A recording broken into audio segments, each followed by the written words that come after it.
আরে মিয়া, তোমরা ভার্সিটি চিনো, বিশ্ববিদ্যালয় চিনো না।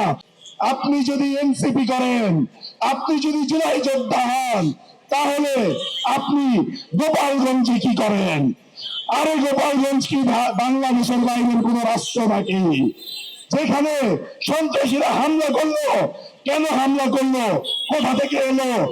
1 মাস ধরে গোপালগঞ্জে অস্ত্র ঢুকলো, প্রশাসন গোয়েন্দা সংস্থা কেন ঠেকাইতে পারলো না? সেই প্রশ্ন না করে বলা হয় কেন পদযাত্রাকে এই মুহূর্তে গোপালগঞ্জে নিয়ে যাওয়া হলো?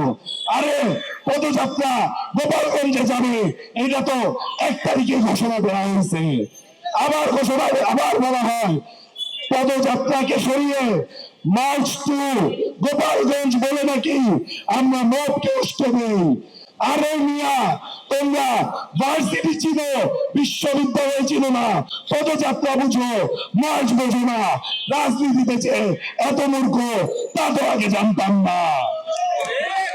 সংগ্রামী বন্ধুগণ, এনসিপির বিরুদ্ধে, জুলাইয়ের বিরুদ্ধে ষড়যন্ত্রের বীজ বপন তৈরি করা হয়েছে জুলাই ঘোষণাপত্রকে নাকচ করে দেওয়ার মাধ্যমে। জুলাই ঘোষণাপত্র নিশ্চিত, আওয়ামী সন্ত্রাসীদের বিষয়ে বিচার নিশ্চিত এবং পরিপূর্ণ সংস্কারের মধ্য দিয়ে এনসিপি দ্রুত জাতীয় নির্বাচন চায় এবং সেই নির্বাচন হতে হবে গণপরিষদ নির্বাচন। এই দাবি জানিয়ে আজকের বক্তব্য এখানেই শেষ করছি।